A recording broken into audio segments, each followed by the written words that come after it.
zone. Touchdown, Cowboys. The victory party on Thanksgiving rolls on in the Miller Lite Club. 45-10. The Cowboys have now won 13 straight at home at AT&T Stadium. They put up another 40-burger. History was made. DaRon Bland, your Defensive Player of the Year favorite, as he should be, with his fifth pick six of the season. It's never been done before. He's already got the most pick sixes in a career for a Dallas Cowboy, and he's just in year 2. It's absolutely unbelievable what he's doing. Dak Prescott with 4 touchdown passes. You heard the Brandon Cooks touchdown right there. Tony Pollard continues to run the ball well. A lot to unpack as the official postgame show of your Dallas Cowboys kicks off here. Brought to you by Pepsi, made for Cowboys, watching today's game between the Washington Commanders and the Dallas Cowboys here at AT&T Stadium was brought to you by Miller Lite. It's Miller time. Zach Wolchuk alongside the Super Bowl winning scout Bryan Broaddus. Bryan, happy bleeping Thanksgiving, sir. Yeah, to you as well. And, I felt like that both teams in this game offensively had good game plans. I think the Commanders knew going in that they had to try and run the ball a little bit. Cowboys were up to the challenge for the most part to make that happen. And I felt like that, if it turned into just a straight passing game, you saw what happened when the Commanders just had to sit back and just throw the ball. And Dallas did a great job. A couple of drives in the second half were a little bit the third quarter was a little shaky. No there. rhythm, really. Yeah, but when Dallas was able to get those fourth down stops, defense put them in some really good field position. Dak finding CD, Pollard getting going. Tony Pollard the last couple of weeks, it's like he's heard all the whispers about, well, where's the explosiveness? Where's the to and through the hole? Guys like myself and others are talking about that watch the tape. Where's the speed? Where's the burst? He's always done a great job of catching the ball. He's become an accomplished pass blocker. Really has. But he had a little more juice again today. And so maybe things are starting to kind of come around health-wise for him. But a really nice job. I felt like, Zach, that if the Cowboys were going to have success today on offense, it was going to have to be those 3 inside players. It was going to have to be Broaddus, it was going to have to be Martin, and it was going to have to be Tyler Smith, because the strength of that Commander defense was clearly with those defensive tackles. And they, for the most part, I feel like did a whale of a job of handling those 2 big inside players. They really did. I think Tyler Smith made a couple of noticeable blocks, specifically in the run game, getting to the second level as he continues an all-pro caliber season at guard. And to your point, Jonathan Allen, only 1 tackle today. Yeah. DaRon Payne with 3. And I think there was really 1 splash play that you noticed from DaRon Payne. But otherwise, Broaddus did an excellent job, to your point there. And that was a matchup we've talked about. The bigger defensive tackles can sometimes overpower him. But that was a great call by you. I also like, you mentioned Pollard, certainly does look better. It's amazing. You talk about Rico Dowdle, to your point. Maybe he ends up, he should get some more reps. Here comes Tony Pollard having the best 2 games of his season thus far. And then you had the perimeter runs. And Terrence Steele, I think, carried over what we talked about in the postgame last week. He's starting to look a lot better. Terrence Steele with some nasty blocks in the run game. And then CeeDee Lamb, Dak I thought was brilliant in the first half.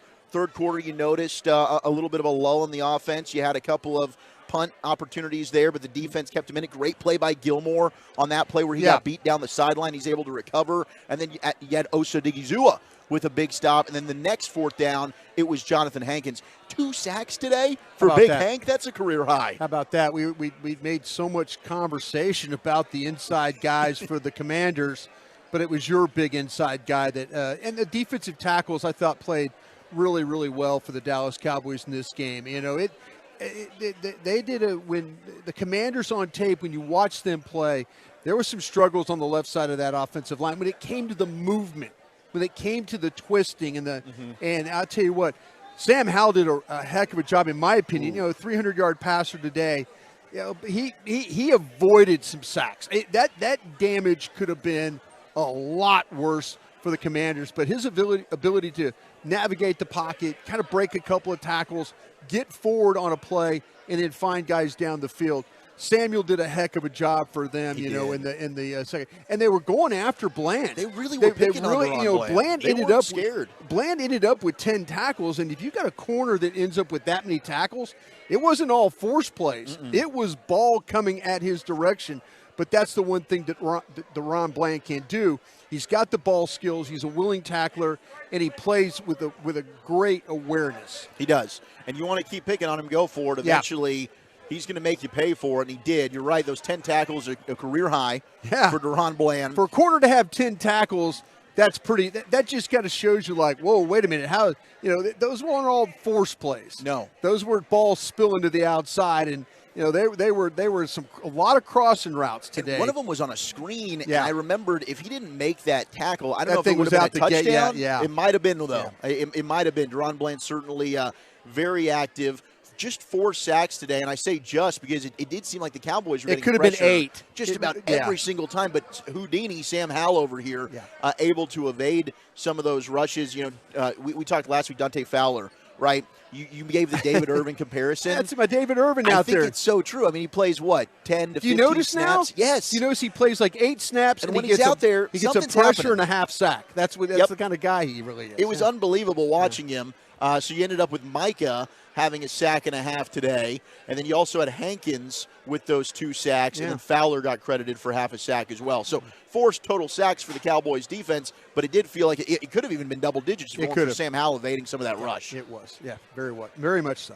Howell did throw for 300 yards, and you mentioned Curtis Samuel was a 100-yard receiver today. So 2 of the 3 that they had. Yeah, the Cowboys, and look, either way, to carry that into your 11th game, to not allow a 100-yard receiver and a 300-yard passer, that's incredible. They still have not allowed a 100-yard rusher on the season as they kept Brian Robinson for the most part in check. After the first quarter, he had a couple good runs, 53 yards. But you're right. You can tell both teams came out. Cowboys wanted to air this thing out. And they had open receivers down the field. You saw Dak and CD just miss on that big one. You and I looked at each other and thought, okay, is that the ankle? CD struggling to run a little bit? Yeah. I was worried about that because I was thinking, where's the burst? Where was going to be the burst? Where was going to be the separation there? But, Dak a couple of times in this game, Dak threw the ball, I thought, very well. But there were a couple of them where you were like going, man, there was open receiver, ball a little high. You always wonder sometimes with Dak, he sweats so much during a game that you wonder maybe the hand got a little slippage or something like that. Yeah. But a couple of them did sail on him, though, that I'm sure that he would absolutely love to have back. No question. All right, 45-10. Cowboys get the Thanksgiving Day win. Let's go ahead and pause 10 seconds to allow stations to identify themselves across the Dallas Cowboys radio network. Your turn it on, leave it on. Home of America's team is 105.3 The Fan. Hello, baby. KRLD FM and HD1, Dallas Fort Worth. Always live on the free Odyssey app. Zach Wolchuk alongside the Super Bowl winning scout Bryan Broaddus here at the Miller Lite Club. Happy Thanksgiving to all as the Cowboys make your Thanksgiving that much more delicious with a big 40 burger, a 40 turkey. Today, Brian, as they gobble their way to 45 points, they beat Washington by 35, and they continue to just blow teams out here at AT&T Stadium. It is incredible the numbers that they have outscored opponents by here at home, 205-60.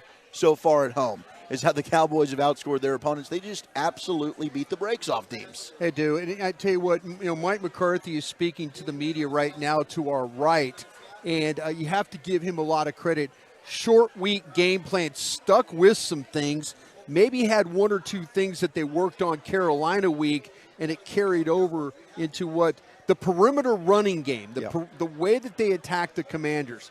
We talked about in the pregame shows and leading up to the game about the trades with Sweat and Young, and the Commanders were a little weak on the edges, and the Cowboys said, listen, if you're going to play weak football on the edge, we'll attack. And I thought Mike Schottenheimer, those guys did a hell of a job of coming up with some solid plays.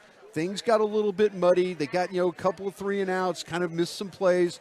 But overall, though, you have to be pretty pleased by the way on a short week that they were able to move the football. How excited were you watching Tyler Biadasz, Terrence Steele, and Jake Ferguson get out in front of a Rico Dowdle screen for a touchdown, and he's able to go untouched? I don't think we've seen a screen executed that well since Zeke. I promised a parade, and you know me and parades. I love a good parade. I love a good parade. My guy Broaddus gets excited about a parade, I'll tell you. I love a parade. So, yeah, I promised one in downtown here if we can organize that. But yeah, it's nice to see them find the other teams around the league, tight end screens, running back screens, receiver screens. those red zone screens that you call down there, you got so much commitment of trying to get to the football, and now you leak a back and you leak a tackle and then a peel back guard, and now that thing's got a tunnel to the end zone, and those are plays that that you like to kind of say, okay, we are capable of doing this, and now people have to be alert. Like, hey, Dallas can run a red zone screen for some points. They can, and I mean, now you're starting to see, and we talked about, all right, finally you get the starting five playing together. Yeah. But now you're starting to see it with the eye test when you talk about, those reps, the continuity of your offensive line. Maybe it is a little bit of a product of the teams that you're playing, but last week they played one of the best pass rushers in Brian Burns. This week they played two of the better interior defensive tackles in Payne and Allen. And they're stacking together their best games now as you move forward to a December push against some really quality opponents that'll really start a week from today at home against Seattle. Oh, you're absolutely right about that. When we have the opportunity on the flagship station here, 105.3 The Fan, our show, the G-Bag Nation, we get to interview Zach Martin. And, I asked Zach, I said, what did you do to somebody to have to play with all these defensive, against all these defensive tackles? And, he's like, tell me about it. Yeah. Every week, the Cowboys are having to line up, and this division is known for, the Dexter Lawrences and the Paynes and, Fletcher Cox, and now the young kids, they're Carter now. Carter, yeah. They have got a group of defensive tackles that Broaddus and Tyler Smith. And the great thing about Tyler Smith, young guy, powerful guy, and we're all screaming. I was leading the charge on this one. Move him to tackle, move him to tackle, move him out to tackle. No, the Cowboys kept him at guard because they know that they're dealing with these types of players going forward. Give them credit for that. It makes sense. I mean, Zach Martin coming out, you needed him to play guard because you had Doug Free at the time, right? But he was a guy that had flexibility, played across the line in multiple positions at Notre Dame. And I was with you, and we get to do the draft show on DallasCowboys.com, and we actually got to interview Mike Solari, right, the offensive line coach. And he suggested to us they were still viewing Tyler as a tackle. Now that you've been able to compare, you basically had a full season of tape last year at tackle, but a good chunk now at guard. Do you think guard's more of a natural position? I'll tell you what, the one thing that he's really good at is those power plays. And as a tackle, you have to be a little bit more light-footed. You have to be a little bit more position sensitive about, okay, kick outside, keep my guy wide, don't let him come back inside. Really inside, it's just right hand, left hand, sit down, and deal with that power. And I'll tell you what, man, I feel like he could be a Pro Bowl left tackle, or I feel like he could be a Pro Bowl guard. This kid he's only going to get better. The Cowboys are on this type of a run where these first-round linemen have all become plug-and-play guys. And he is he's the last one you had, and hopefully he won't be the last one you ever have here. But maybe we'll scout out. Maybe there's one this year you can take. But you have to give DaRon Smith a lot of credit, too. Sure. We all don't want to plan, right, well, for the Cowboys now. When we do shows, we talk about, well, there's going to be those 4 games. And everybody's like, oh, the 4 games. There's going to be, whatever Mike McCarthy has been able to do to keep DaRon Smith in the condition that he is in, he looks like he is moving so much better, not as much stiffness. His ability to adjust, to slide, to get in space, all those things have been super positive through these 11 games that you've seen. It's hard not to get super excited about the way that this arrow is pointing up for the offensive line right now, with Terrence Steele now starting to look like the player he was much better prior to the injury. Last 3 games. The run blocking too, and it seems like, when you lost him last year is when your productivity offensively in the run game started to decline. Well, it's really not been consistent this year. But now you're starting to see with Tony Pollard, and maybe he very well got motivated. He heard the whispers, hey, Rico Dowdle, should he get more playing time? Tony Pollard, you've lost some speed here. Now Pollard's getting back into his bag the last 2 weeks. But to see Steele really with Zach Martin on that right side, that's where the Cowboys can make some noise. They're going to need the ability to run the football. They're going to need the ability to get some tough yards here.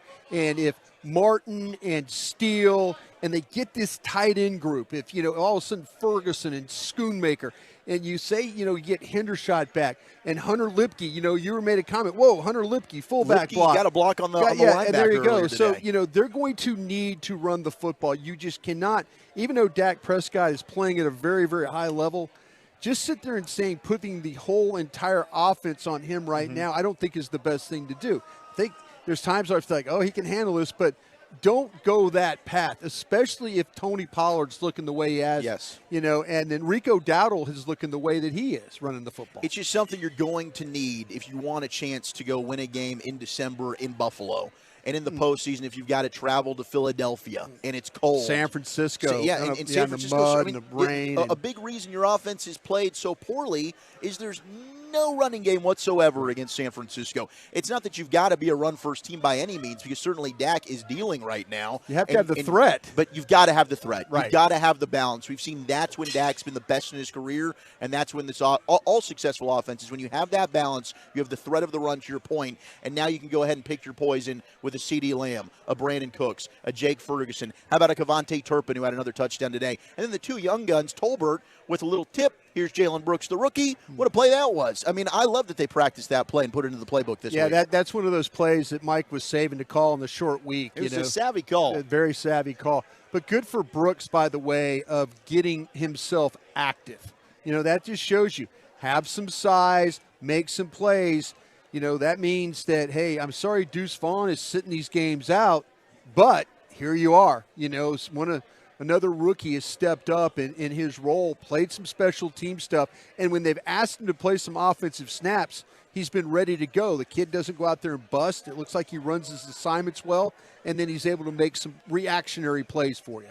877-881-1053. That is the number to text. That is the number to call to join the postgame show. 877-881-1053 after a 45-10 Thanksgiving Day victory for your Dallas Cowboys over the Washington Commanders. Zach Wolchuk and Bryan Broaddus, the Super Bowl winning scout, here in the Miller Lite Club, partying with you. Hopefully everybody's had a fantastic Thanksgiving. It was made that much better with a divisional victory over Washington. Thank you very much, Justin, saying, hey, Brian, Zach, happy Thanksgiving from Justin in Fort Worth. Happy Thanksgiving to you as well. And for those that missed in the pregame show, Brian, I know you talked about this with Eric, but we do have questions about Shaq Leonard, and I know that's probably, or Darius Leonard, Shaquille Leonard, the numerous names that he has, but the former linebacker of the Indianapolis Colts that cleared waivers today. And when Marquise Bell went down, and it was just a stinger, he came back in, and he's been playing so well. But that, I think, was the first thing that all of us thought was, oh, gosh, let's get this guy on the phone and get him in here. Yeah, I was following, as you look down at your Twitter, all those people you follow that are football people are all going, no, not Bell, don't let Bell. They're all, Aisha Morris and all these folks are, you're following along, and they're like, please don't be Bell. But, that's the thing with Leonard. It now turns into recruiting. Yeah. It now turns into, and now the Cowboys will be off here. Well, they've got a game next year, so it's a game in a week, but now you could kind of maybe this weekend, the front office, Will McClay, Jerry Jones, they can get Mike McCarthy, Dan Quinn. You start now recruiting, and then Adam Pacifica, the cap guy. Then Adam tries to figure out, okay, this is what we can spend. Yeah. And you kick those tires. And, I've seen Jerry Jones, when it comes into recruiting, and what helps you is when you win football games. Mm-hmm. That helps, that right there, if it's you and Philadelphia and some others that are winning games, that's where it's all about right now. And, where's the opportunity I can go? Where's the best fit for me, and how can I be a guy that's productive? So if the Cowboys get an opportunity to recruit, they'll be right in the mix, but there are some other teams I'm sure that are involved. Yeah, the Eagles being one that certainly have been floated around out there. The one thing the Cowboys do have on their side, Stephon Gilmore played with him there in Indianapolis, and Malik Hooker, I believe, was also there, and they crossed paths for a little bit as well. So you had a couple former teammates that could help vouch for Leonard to join the Cowboys there. And Gus Bradley, who is the coordinator at Indianapolis, he's the one that told Gilmore when he got traded, you're going to love playing for Dan Quinn. Yes. So I believe Gus Bradley and I don't believe Gus Bradley is interested in getting rid of linebacker. Yeah. That's Chris Ballard, the owner, those guys, the ones that move on from players, and that's fine if that's what they want to do. But I bet you Gus Bradley's also probably talked to to Leonard and said, "Hey, listen, I told Gilmore about playing down there. If you want to go to a place, I'm just speculating there. I'm speculating, but he did do it for Gilmore, and told him that playing for Dan Quinn will be good for his career." Speaking of good for your career, certainly Micah Parsons getting drafted here and getting to play for Dan Quinn has been fantastic for his start. He's now got 11.5 sacks on the season. Players with 11.5 sacks in each of their first 3 seasons, it's Micah Parsons, it's Reggie White. That's it. Ever since individual sacks were first tracked in 1982, and Reggie White, certainly a player that you're pretty familiar with there, Brian. Yeah, absolutely. Reggie was one of the reasons why we were able to turn things around in Green Bay. He was it was the cheddar biscuits, really. The cheddar biscuits from those are delicious. Red Lobster there in Green Bay that made a difference. And $12 million contract also helped at that time as well. So, yeah, but when you're starting to talk about players like that, you're in pretty high company, I'd say. DaRon Bland as well, making history. 5 pick sixes. Those are the most for a career in Cowboys history as he passed Dexter Coakley and Dennis Thurman, who had 4 each, and all of Bland's have come this season. There's 6 games left. He leads the NFL in interceptions. He leads the NFL in interceptions not only this year, but since he came into the NFL and was drafted a year ago, and he certainly does in pick sixes. You compare it side by side, and his teammate Trayvon Diggs tweeted out the pick 6 and then said Defensive Player of the Year.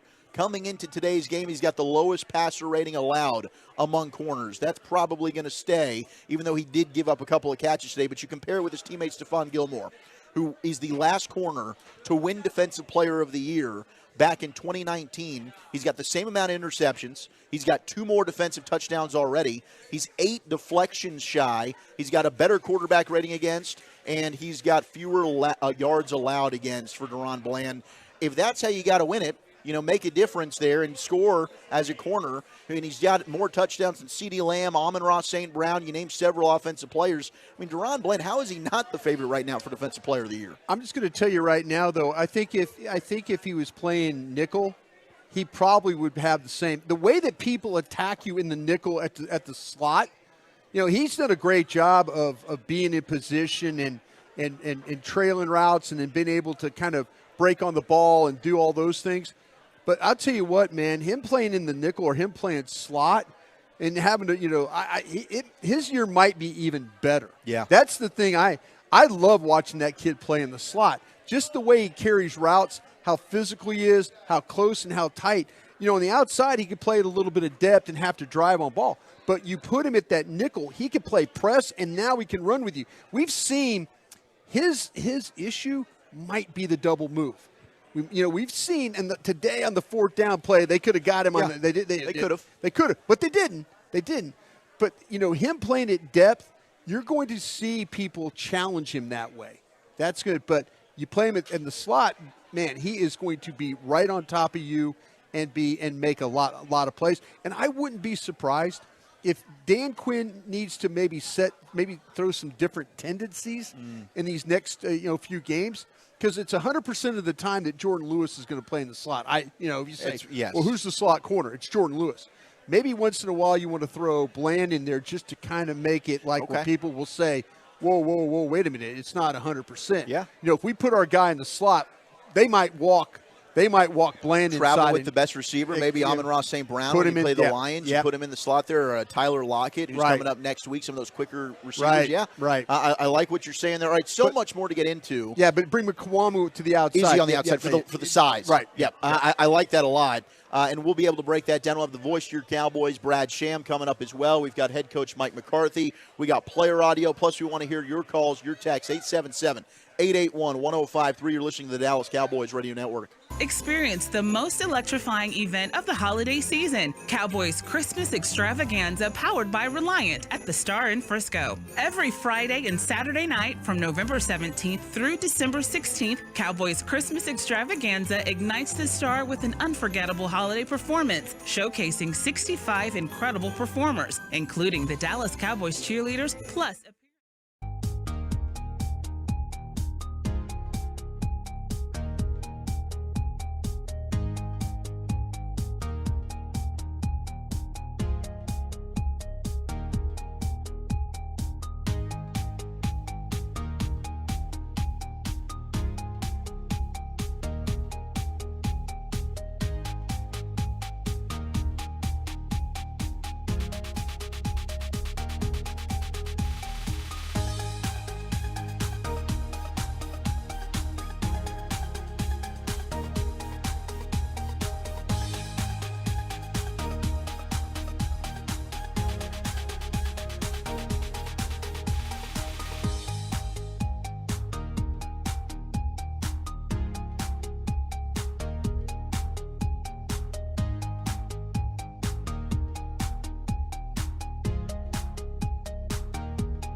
Touchdown, Pollard.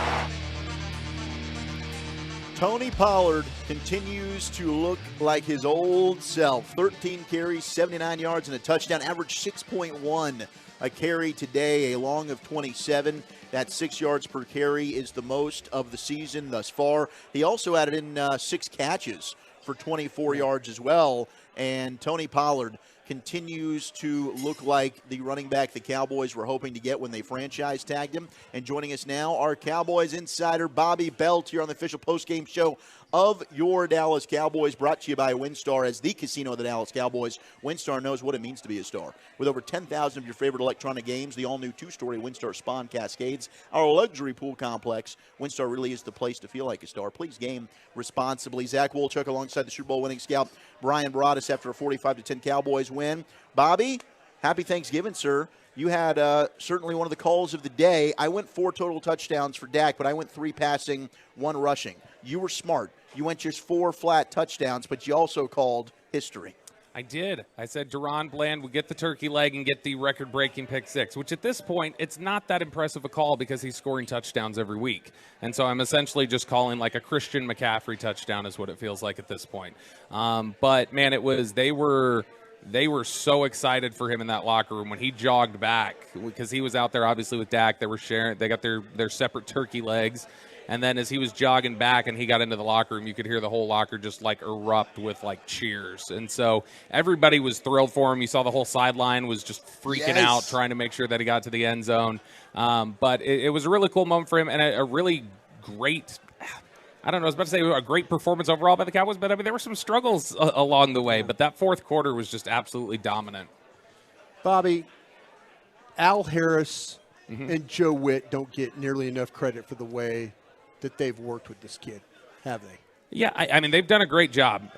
Joe Witt, Dan Quinn, Al Harris, those coaches right there get a ton of credit. Will McClay gets a ton of credit for, doing the work on him pre-draft, a guy that wasn't even invited to the Combine. Ross Winchie, the West Coast scout, who specializes in West Coast. So this is a big team effort from – Ross Winchie, Will McClay, the Joneses to trust the work of their scouts, the coaches then to take this potential and take what he was doing and work with him on it. I mean, this is exactly what you like. This is the dream scenario you hope for from, your personnel department to the coaching to fostering that talent and getting them to become a player on the football field. This is the exact type of thing you dream of. And they've really hit it big with DaRon Bland. And so he's become a guy who, I mean, you're talking about, right now, he is right there. You're talking about Defensive Player of the Year in the NFL. There's no doubt. And his running mate, Trayvon Diggs, went ahead and put that out on Twitter as well, saying he should be Defensive Player of the Year. I want to ask both of you this. When you mentioned the scouting department deserves a lot of credit, Dan Quinn, of course, gets a lot of love for what this defense has done ever since he's been here. But the one name that we don't talk about a lot is Al Harris. Yeah. And I think Al Harris, I mean, his DBs, they lead the league in interceptions since he's become the defensive backs coach here. How much should we be loving and praising Al Harris for not only the development of Bland, but also what Diggs has been able to do? Yeah, I think it's and I don't at all want to downplay Al Harris because I think Al Harris is a big part of it, but I think it is a collective thing. I think it's what Quinn has done because, I mean, this has started – turnovers in general became just overwhelming as soon as Dan Quinn got here. Yeah. Like you want to talk about fumbles, interceptions, whatever else. He definitely puts a focus on taking the ball away and making those big splash plays. And so I think Quinn's a big part of it. Al Harris is a big part of it. And I think Joe Witt, what he's done. Joe Witt's a guy who, I mean, that's somebody who probably eventually is going to be looked at by other teams as, hey, we want that guy to be our defensive coordinator. He's done a fantastic job. He's thought of really well across the league.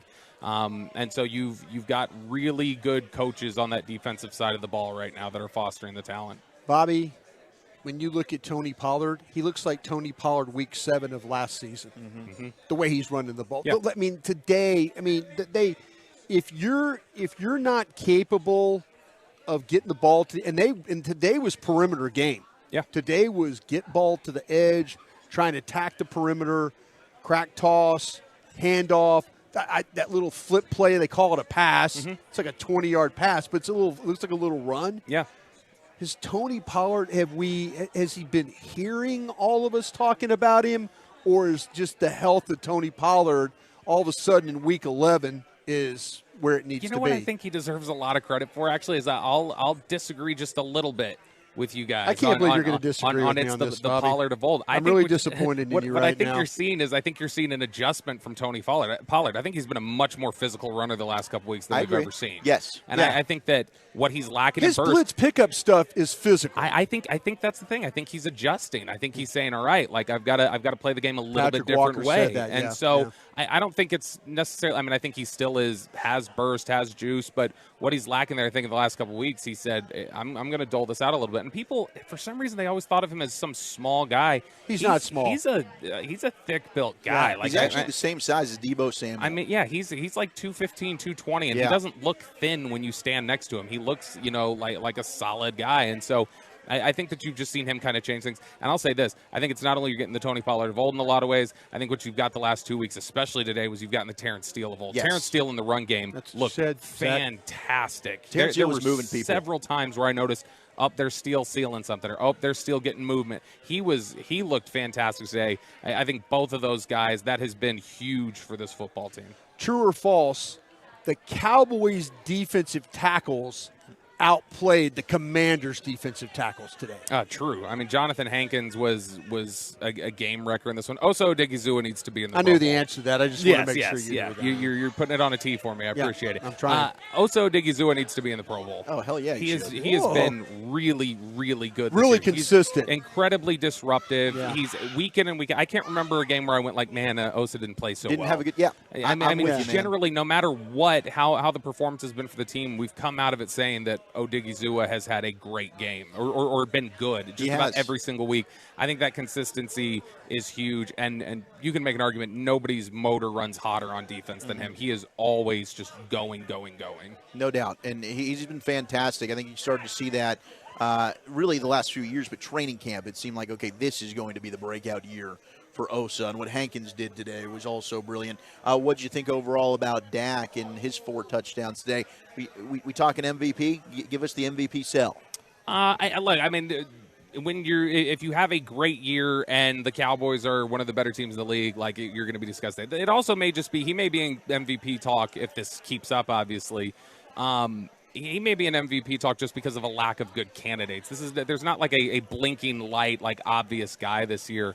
But I'll tell you what, one of the big things I think you're seeing that is making them so dangerous the last 4 weeks is just he is willing to attack the seam. There you go. And he's completely comfortable doing it. And man, he made some gutsy throws out there today, and even the one to Ferguson that was dropped. That was I know you love that one. The one that Ferguson that was caught, I thought might have been the pass of the year. That was great. And then the throw to Lamb on the 2-point conversion. Yeah. That's the same pass essentially. Yeah. It's very similar to the That's one that a got pass picked off that might against get Arizona. intercepted. The Arizona Yeah. interception. Yeah. And so he is in a rhythm right now. He is playing really, really well.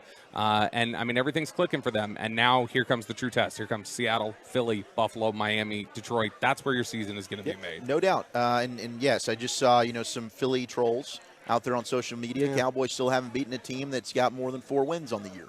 So you've got those doubters. How good are you? You're going to have your chance to beat some really good teams here coming up to your point. Anything else before we let you boogie out of here, Bobby? Just that I love you all. We love you more. Happy Thanksgiving, buddy. Happy Thanksgiving. There he goes, our Cowboys insider, Bobby Belt, here on the official postgame show of your Dallas Cowboys. Let's talk to the voice of your Cowboys, Brad Sham, coming up on the other side. We'll also hear from Mike McCarthy, Dak Prescott. Your calls and texts, 877-881-1053. Dallas Cowboys football will continue in a moment. Hey Cowboys fans, it's time to get ready for tailgate season with an official Dallas Cowboys license plate from myplates.com. Join the many thousands of fans already.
Restrictions apply. Jolene, Jolene, Jolene, Jolene. 45-10, the Cowboys beat the Commanders, and they extend the home win streak to 13. A happy Thanksgiving to all. Zach Wolchuk alongside the Super Bowl winning scout, Bryan Broaddus here at the Miller Lite Club, and certainly Dolly Parton got the people going at halftime, as well as an excellent job by the Salvation Army, Charlotte Jones Anderson, and everybody for putting that together. And CeeDee Lamb had some fun with that. So did DaRon Bland, with the very sparkly Salvation Army buckets there. And joining us now, the voice of your Dallas Cowboys, the great Brad Sham. Brad, happy Thanksgiving, sir. What were your thoughts on this 35-point Cowboys victory? Happy Thanksgiving to you, Zach. I don't know if I was more taken aback by Dolly Parton at 77 in that Cowboys cheerleader's uniform or DaRon Bland's run. That was ridiculous. I mean, he should have been tackled 3 times. Some of the other ones, you know, he's got like the last one, what was it, a week ago, 2 weeks ago, he got it with an open field in front of him. All he had to do was catch it and run, like all he had to do. But this one was contested. He had to change direction 3 times, break 3 tackles. It's absolutely stupefying what he's doing. But I think, seriously, Zach, I think the main takeaway for me is the efficiency of the offense right now. Mm-hmm. And we knew it would be a little bit of a struggle from time to time. And, you know, they weren't perfect. They had a couple of possessions you'd like to see them done a little more with, and how nitpicky is that when you scored 40 points? And you know, then the defense gave up a lot of yards, but they were really, really good when they had to be in some of those short yardage situations. But to me, I think the number one thing I think is the efficiency of the offense. I'll tell you what flashed through my mind. And again, you take the opposition into account, but when the Rangers got on their first real ridiculous offensive run in May, I remember thinking these guys cannot not hit if they try. And you knew it wasn't going to last all year, so they had some down spurts. Then obviously in the World Series they got it back. But the Cowboys, with those 2 or 3 drives after the first miss, it was like, how are you going to stop them? And now other teams will find a way. But I thought it was pretty good, pretty efficient.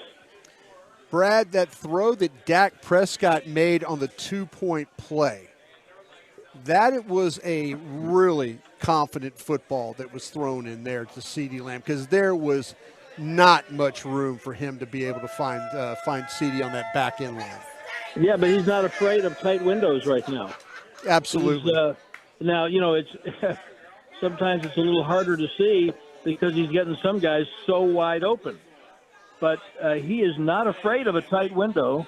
Nope. And I really believe his accuracy has improved. I know there are some kinds of analytics, statistics that claim to measure it, and I kind of call shenanigans on some of that because I don't know how you measure it. But I know what my eyes tell me. And my eyes tell me that I don't think he's ever been more accurate than he has been the last couple of months. You know, Brian and I were kicking this back and forth coming into the game, and as you well know, Washington is so good in the middle of their defensive line with Payne and Allen. Today, it seemed like just from the eye test, without going back and watching the tape, Osa Odighizuwa and Jonathan Hankins were more disruptive from the Cowboys' interior defensive line than Washington. Is that something that you think is fair? I do. I think it's a great note. Now they don't have Zach Martin and Tyler Smith and Tyler Biadasz in the middle of their line, but I mean Payne and Allen are superstars to me, and I think you're right. I think Odighizuwa and Hankins were disruptive and consistently so. And then when you're making those plays in those short yardage situations, those are game changers. And I hope that everybody understands how well those two guys played. I just think Odighizuwa, you know, Hankins had 2 sacks? 2 sacks. Yeah, and so he hadn't had a sack all year. So that's what'll get the attention. Odigizua, the things that he did down inside to snuff out, 1 yard to go, 2 yards to go, that's major league stuff. Brad, I'm not going to lie to you. When Bell was laying on the turf, I literally was like, please get up type of a thing. The kid has shown that much to me of how much he means to this defense right now with his ability to cover, his ability to play the run, and just to play with the awareness that he has here the last several weeks. I mean, he's a safety. And they said, well, now you're a linebacker. Yeah. But he didn't get any taller and he didn't get 25 pounds bigger. Okay, now you're a linebacker. So, okay, I'll play like a linebacker.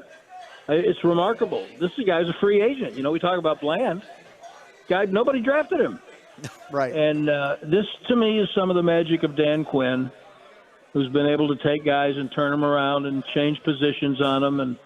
And he has really, really taken to it. And when you lost Van Der Esch, you would have had very good reason. And I don't mean just like, last week or the week before when they said it was for the year. I mean, I think when he got hurt, everybody kind of knew what had a good chance of coming.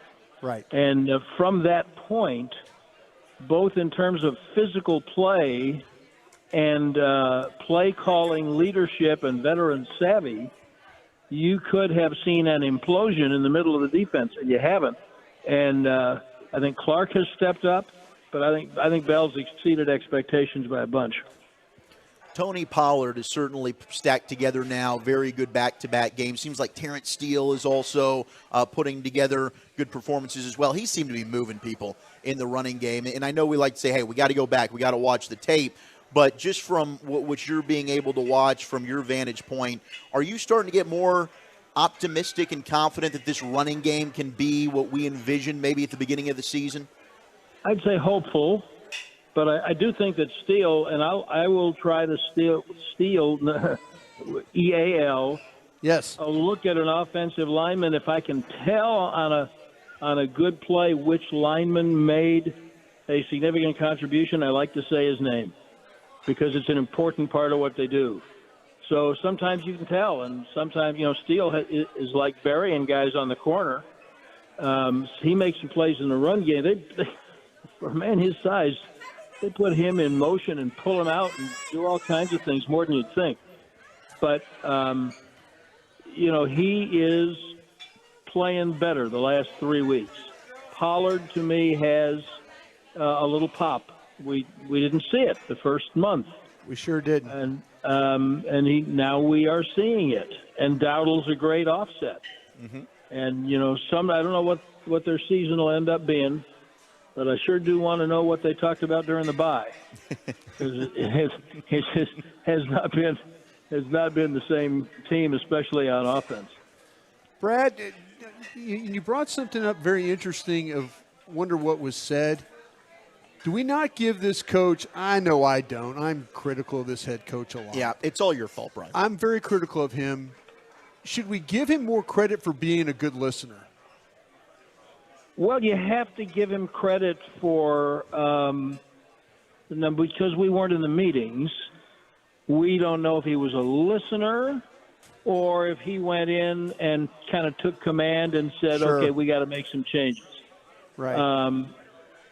But either way, I think you have to give him credit for changing, for being adaptable. Because the first month, it just wasn't working. It wasn't. It was dysfunctional. And now it's functional. Now, that doesn't mean they won't have tough games. They still will. But you know what word comes to mind, Brian? Right now, in a tight game situation, would you trust Mike McCarthy to come up with the right play? In a tight game? Yeah. I think I would. I would. I don't think that was the case. In fact, I know it wasn't the case early in the year. No, not at all. And as much as I am a Kellen Moore fan and certainly recognize his accomplishments and his acumen, and you and I have talked about this before, I thought that, in the Green Bay game last year, tie game, your ball, 3.5 minutes to play, got your timeouts. That I want my offensive coordinator to put the plays together that these players can execute, go down, kick a field goal, go home. Right. And I didn't think that happened, and I think the same thing was true at the end of the Jacksonville game. Sure. Right. And so I think we all reached a point where we knew what they were capable of, but Right. we didn't trust that they would do it. See, And the right Philadelphia now, game. we know what they're capable of. Yes. Does that now that's the one that kind of like, but you start to see the You talking about mistakes this year. Yes, sir. You know, you get down there and you have a chance to nail this game. You know, and I say that with confidence because I think he can call good plays. I do. Yeah, I didn't give him I enough think credit, two things. but that bothered me in that game. Sure, and I think that's fair. And I think two things. I think that, they had a lot of drops in that game. Yeah. And Steele had a terrible game. Yes. He did. And I mean, Steele himself gave up 4 sacks. He admitted it. Yes. Right? I mean, that's just a fact.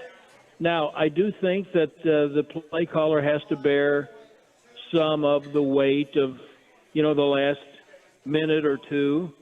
But they have to clean up those physical things.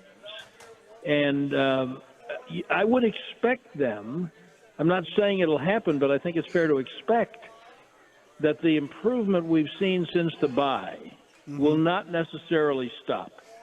I was really struck by something Stephon Gilmore said to us last Monday on the Cowboy Hour.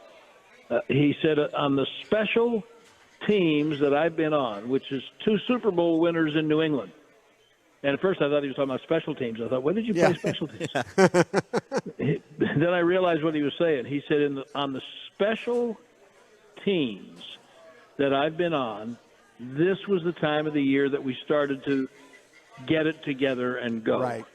And I think one thing that we are all, I know I have been guilty of, is expecting the Cowboys we put the expectation on them. This is what we think they are. And we expect to see that coming out of the chute and maintaining for the entire course of the year. That's not realistic. That's why McCarthy talks about September football. I'd never heard it put that way, but I think it's accurate. Now the key is this, to address what you're bringing up. If this is really the kind of team that's going to start playing its best football at the most important time of the year, first of all, they're going to have to because of who they have left to play. And secondly, if they are that special kind of team, then the improvement that we have seen from the first 4 weeks to now, probably not as drastic, but we would expect, if they are that team, to see continue improvement a little bit from week to week. And we would expect them to be able to do, for instance, when they play Philadelphia here in a couple of weeks, we'd expect them to do some of the things they did not do in the first game. And you're gonna have hiccups. How do you think Dan Campbell feels tonight? Yeah. But what you got to do is get in and be playing well going in. So let's see how they play on the road in December. But if they are the team they want to be, then they will continue to make improvement, however incremental, for the next 6 weeks. And if they do that, then you got something to talk about. Brad, thank you so much. You? Absolutely. Yeah. It did. Yeah, I thought that was great. Happy Thanksgiving, sir. Get home safely, and we'll catch up with you a week from tonight. Yeah, that'll work. There he goes, the voice of your Cowboys, the great Brad Sham, after a 45-10 Cowboys Thanksgiving Day home victory. Brad, brought to you by the National Medal of Honor Museum. Join the mission at mohmuseum.org and AT&T, the official 5G innovation partner of the Dallas Cowboys. We've still got to hear from Coach McCarthy, Dak Prescott, in your calls and texts, 877-881-1053. You're listening to the Dallas Cowboys Radio Network. Dallas, the jackpots for Mega Millions, Powerball, and Lotto Texas are big and getting bigger every day. And you can now buy your official.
Ford is the best in Texas.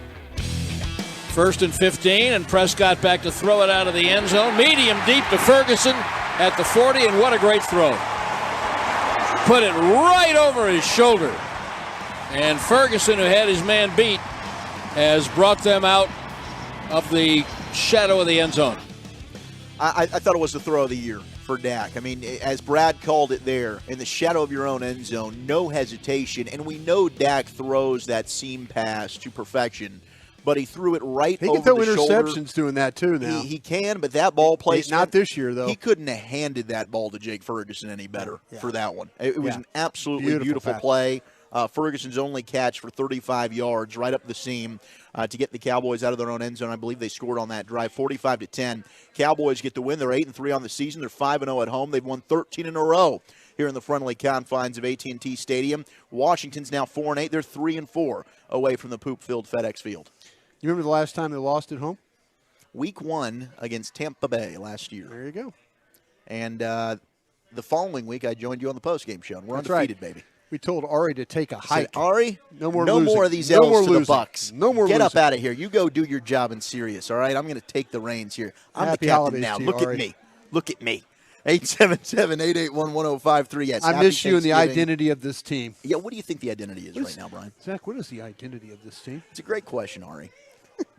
We're still trying to figure it out. We're going to get to play some good teams here coming up, and hopefully we figure out that identity. What I do you got to play who you play. Yeah, okay, so I do want to ask you this you're before about we to get play the phones. 4 straight tough games in a row, So, I think. You know, Philadelphia and people that hate the Cowboys having success, and there are Cowboy fans that feel the same way. Sure they do. Because we've That's done this fine. song and dance the last couple of years with this football team under Mike McCarthy where they have great regular seasons, and then eventually it's heartbreak again in the postseason. But all you can do is play your schedule, and the one thing the Cowboys are doing is they're not just beating these bad teams, they're blowing them out consistently.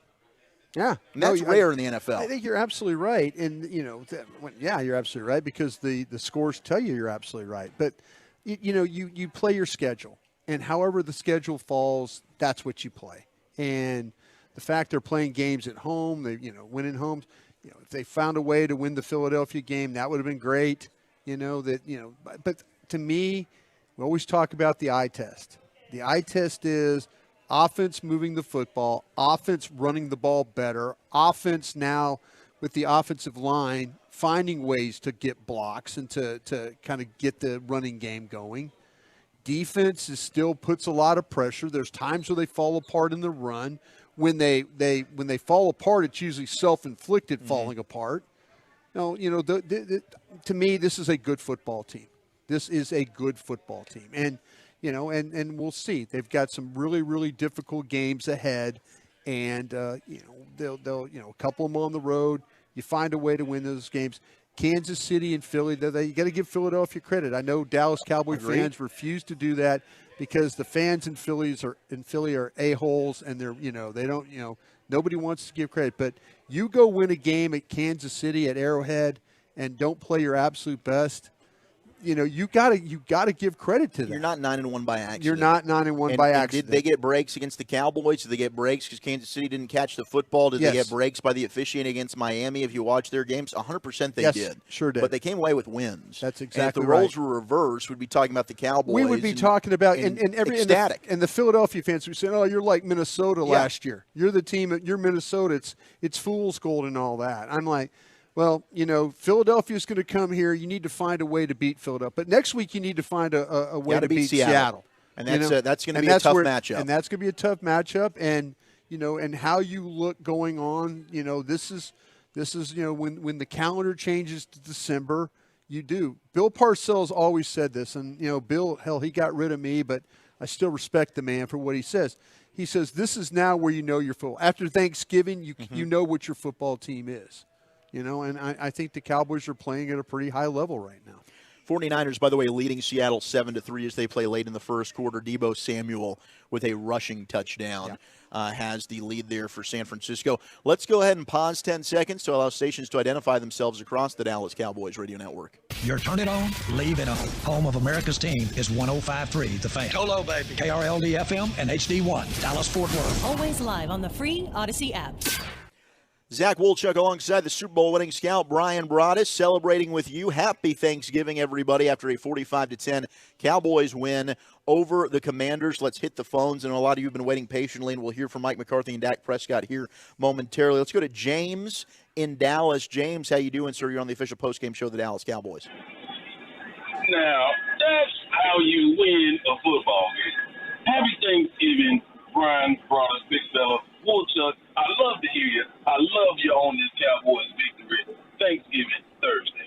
That's how you dominate, baby. Now, you know they're going to talk about Wolchuk in the media about how we are beating up only on sorry teams, weak teams. Another word that they say for the rear-end teams. I'm not going to say that. A bunch of Wolchuk. But I've got something I want to say to everyone who is saying we're beating up on these sorry teams. We're not just beating up on them. We're dominating. Yep. And how many other teams are dominating like we're dominating? And I got a question, and I'm going to take this off air. I love you, baby, because you're looking good. Y'all sound good. I know somebody's paying y'all good over there, and y'all can get some good turkey out of this over with. But I just want to talk to y'all about this real quick. Talk to us about what this does to the confidence of a Dallas Cowboys when they're rolling on all cylinders like they're rolling, going into a tough schedule that they have on this back nine, if you would. And that's private. I appreciate you, James. Thank you so much for the call. Happy Thanksgiving to you as well, sir. I mean, you kind of just articulated that, Brian, right? You need to be playing your best football. And Brad told the story about Stephon Gilmore, saying the same thing to him last week. Now's where you need to start rolling. Yeah. When the calendar turns to December, now we're looking at the playoffs. And I know Mike McCarthy, you know, he talked with Christy Scales earlier before the game. He talks about 11 as well. games, right? 11 games. That's kind of what they look at. Yeah. Well, they're going to go on a little bit of a gauntlet here starting on Thursday with Seattle. And you're going to see just how darn good they are. And James is right, and I said it as well. You know, you can say, oh, the Cowboys are beating up on a soft schedule. Well, they're on a lot of teams that are beating bad teams the way the Cowboys are. I don't think people thought that the Packers would go to Detroit and do what they did today to the Lions, who everybody's loving, and they're the darlings of the NFL. They got beaten up pretty good at home by the Green Bay Packers. Cowboys didn't let that happen against the Washington Commanders today. Right. No, this is all when you've got some things. There's some things you still have to work on, but the same thing. You know, Stefan said the same thing about what was New England. I know from my own personal experience of being on the '96 Super Bowl team in Green Bay. We were 8-0 in the second half. We figured things out. We had some tough games along the way. There were some games we won in the last minute of the games against some bad teams. The bottom line is just to win. Just win. And it's the old Al Davis, just win, baby. But it's so true. Just win and find a way to make sure that when they add them up at the end, wherever you are positioning-wise, then you go and play from there. But you have to find ways to. It doesn't matter. You know, Eric called it today. What he called it: survive and advance and throw out the trash. Yeah. Not about the style points. Not trying to get into BCS. Not trying to do whatever. Trying to get in the playoff system. Whatever. It's just about going out and winning football games. No matter how you do it, go win by 1 or 100. Just don't lose. You know, and everybody's saying you're beating up on. It doesn't matter. Winning is what gets you going forward. It gets you the best seeding, and it could put you in a position where, and this Dallas Cowboy team has had in its history here in the last 10 years or so, they've had home field advantage through the playoffs, and it hadn't gotten them squat. Yes, you know, but I mean, but you have to find a way to win enough games so that you do get in position where you can maybe make a run at this thing. All right, let's get one more call in here, brought to you by AT&T, the official 5G innovation partner of the Dallas Cowboys and blockchain. Trust the team at blockchain.com to make buying, selling, and trading crypto easy. Play smarter, not harder with blockchain.com.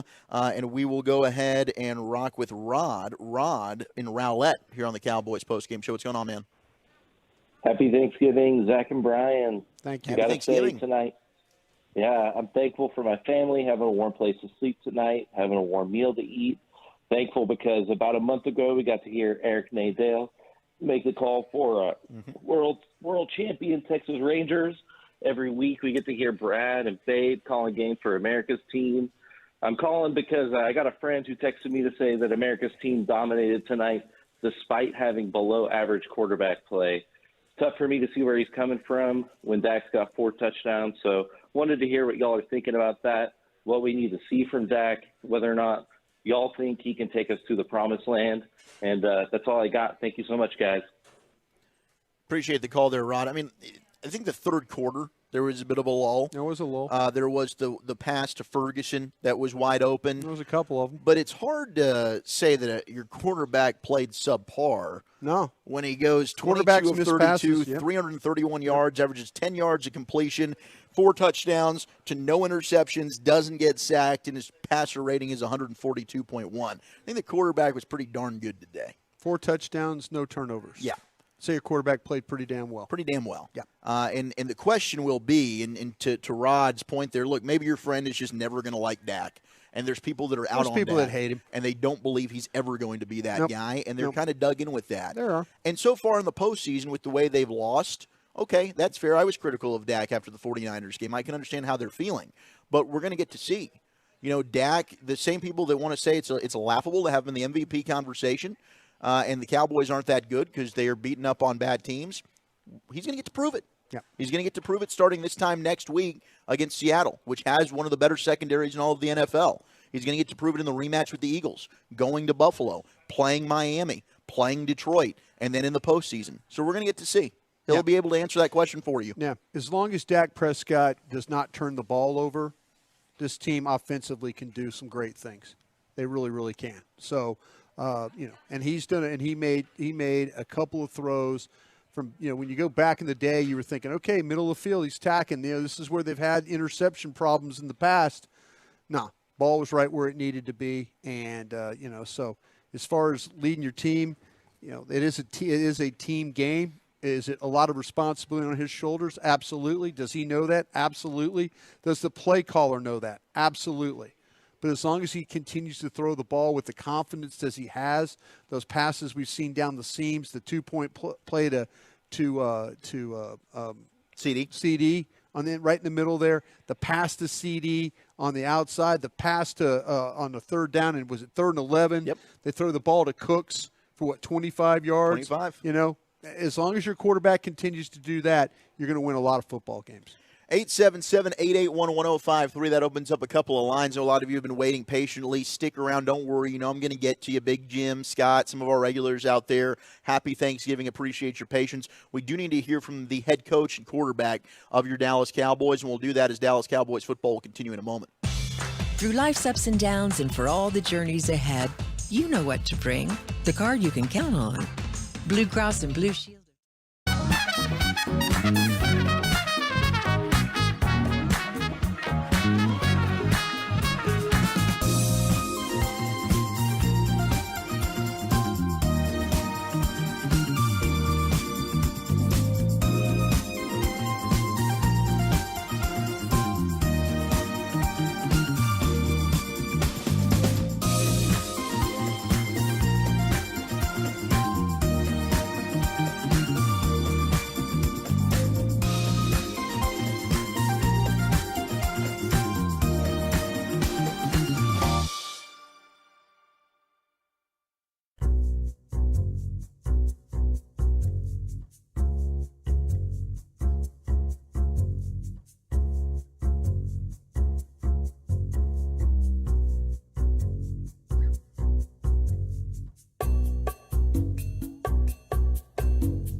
station near you. Working 9 to 5, what a way to make a living, barely getting by. Oh, Dolly Parton certainly bringing AT&T Stadium to their feet. A tremendous halftime show as she came out, 77 years old, and she dressed as a Dallas Cowboy cheerleader. Hey, can I say something? And maybe this is it's kind of a homer thing to say, but I worked 14 years with the Cowboy organization, and I never knew that this Red Kettle kickoff thing raised over $3 billion. It's amazing. It's incredible. Tip of the hat to the Jones family and everybody involved in the Salvation Army. I know this is super important to the organization, but man, those folks, the Joneses, they put their money where their mouth is. I know there's people probably ripping my ass right now for saying that, but when it comes to being the commitments to the charities and stuff, especially to the Salvation Army and all the good things that they do, to raise over $3 billion. Incredible. It is incredible. So tip of the cap to everybody involved in this undertaking. Absolutely. The Jones family, everything they do is first class. From when we go you to can rip them about not getting players the right way and stuff like that. That's fine. But don't rip them about how they do things for different the charities Star and stuff. First-class facility, AT&T Stadium, the way they treat the media members with the Thanksgiving spread, they're working away from their family. But absolutely, the charity and what Charlotte Jones Anderson's done, with the Red Kettle kickoff and the Salvation Army, the Red Kettle kickoff, and the Salvation Army. I think Dolly donated $1 million by herself. Did she really? Yeah. Incredible. Wow. And shout out to the halftime performance. Let us know what you thought. 877-881-1053. I missed Jack Harlow with the Lions earlier. Did he catch the field on fire? I don't. Half the logo was gone. Our guy Ruben is giving us a thumbs down. There was a lot of thumbs down from the Jack Harlow. But I thought they showed the middle field logo, and I don't know what happened, but half of the Lions logo was gone. That's not good. In the middle of the field. I wonder if something happened with some pyrotechnics or something going on there. Maybe. I don't know. Maybe that's why they had such a small stage, if it even was a stage. I don't know what they were doing there, but yeah, if you got to watch those, compare, contrast, let us know your thoughts. 877-881-1053. Let's get some tape from the locker room brought to you by Blockchain. You don't need a complicated play to bring it into the end zone. That's why you should trust the team at Blockchain.com to make buying, selling, and trading crypto easy. Play smarter, not harder, with Blockchain.com. Zach Wolchuk, Super Bowl winning scout Bryan Broaddus, as I fight through a burp right there. If you couldn't tell, I'm trying to do it very, very well, but I'm just being honest with you on Thanksgiving. The indigestion is real. But let's hear from your head coach, the one and only Mike McCarthy. 7th game this year, you win by 20 or more points. Just your overall performance offensively and defensively. Well, I just want to say, first, the players did an excellent job on a short week. I was very pleased with the preparation coming in, and it's always nice when you have a good week of prep and obviously you go and perform. It's just like anything. It's the complementary football formula. These guys are, bought in and just stay after the little things. We'll have some things that we'll need to correct. That's usually the case. But just really, I'm really proud of the way they finished. They did a good job with the ball control offense. Remind me similar to the game playing up in Kansas City in 21. Something Dan and I talked about earlier in the week. But offensively, we took some shots early, didn't hit them, and we just stayed the course and was able to get the ball in the end zone. So, and I thought special teams was neutral, but it was another excellent home win for us.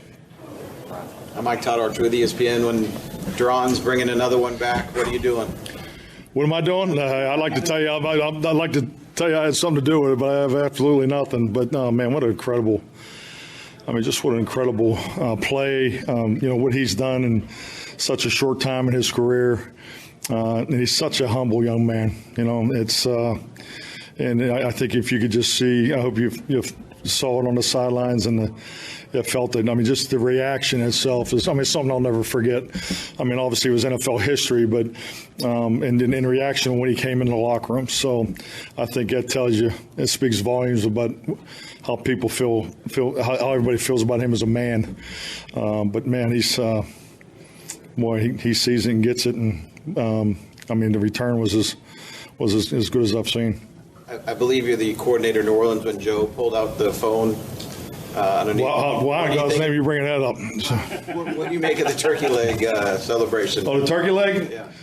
Well, when Jerry's in the locker room before the game, speaking on it, and it was all for it. So I just told him, hey, that game better be well out of hand before we start pulling turkey nuggets out of a kettle can. That was a little different pregame for me. But no, it's a great win, great home win. I mean, and really, I can't thank the fans enough. I thought they brought it today. I mean, just from I love it when those towels are going. I mean, it was just what a great atmosphere. I mean, just the whole day, obviously, and what's most important, Thanksgiving. So. Mike, Elwin Henderson, Gilmore. Obviously, Dak just continues to improve week by week, and tremendous stats again today.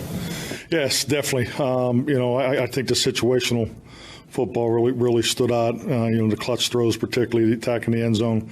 But we just got to keep chugging. Keep ponding away. The run game. So that's something that you always look at and want to improve on. But I think the benefits of moving him and particularly the red zone and the gold zone and some of the situational calls, I thought he was incredible. Newey Scruggs, NBC5, you spoke about Bland and just the reaction that he got here in the locker room. Can you speak more about that? And also just when Bland basically took over for Diggs, that was a tough moment for this team, and he's raised his level there to be. Oh, no doubt. I mean, just, it's great to see Trayvon in there. And I mean, another man that carries tremendous respect, in our locker room. But it's about opportunity, and it's what you have to have in this league. It's the unfortunate part of this game. I mean, you see it every week.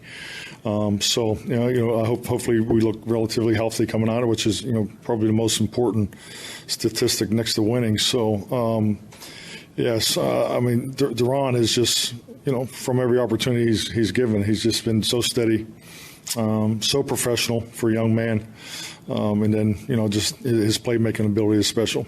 Were you afraid that there might be a flag on that play because there was a bunch of guys running to the end zone to celebrate? Yeah, I think there's I guess there's some traditions I'm not totally in tune with yet. So, but I'm glad they work with us, and obviously we took the time out too just to get control of it. But that's a big moment. Let's be honest. I mean, the sideline erupted. So.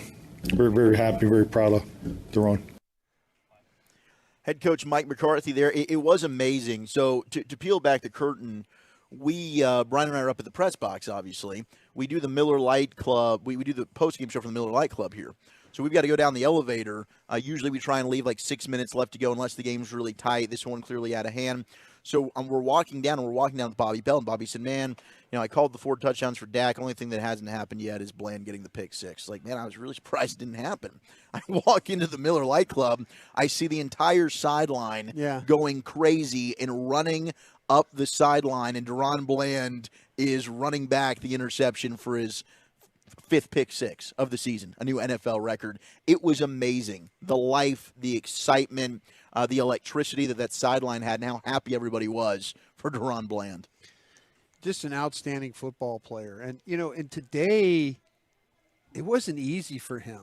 No. And Sam Howell said, I don't fear you, man. Sam Howell was like, listen, in this game, I might throw you a pick 6 at the end of it, but before then, he had 10 tackles in this game. And it's really hard for a corner to have that many tackles unless they're coming after you a little bit. And there's things about the Commanders' game plan that I'll tell you what, I do give them credit. Early, they did a good job, I felt like, of staying in this game offensively. They really, Dallas and Washington, they were kind of, it was back and forth. And then the difference in the game was the 4th down stops. Maybe the play calling as well. I think Washington fans are probably having their post-game show talking about Eric Bieniemy. I can never understand throwing the ball like on 4th and 1 unless, you got something that's a pick or, which they ran a couple, but, and maybe they're so nervous about what was going on with Hankins and Osa and, and that crew that they weren't going to take that chance. But it really, when you look at Bland, it was kind of like, man, they're going after him today. Yeah. And but he at the end of the day, as Bill Parcells would say, he got his reward for, playing hard. Sure did. He plays hard every snap. He has a very short memory when it comes to giving up plays, which he doesn't do a whole often. But man, I'll tell you what a great honor for him to now be the record holder for return touchdowns in a season. More of your calls, more of your texts, and quarterback Dak Prescott, along with more audio from the victorious locker room as the Cowboys give you a Turkey Day gift. Happy Thanksgiving, 45-10. They beat the Commanders. You're listening to the Dallas Cowboys Radio Network. Every moment, every touchdown, every yard is a reason to celebrate. If anyone knows that, Ciroc does.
Terp was like, yeah, let's go for it. And it was good.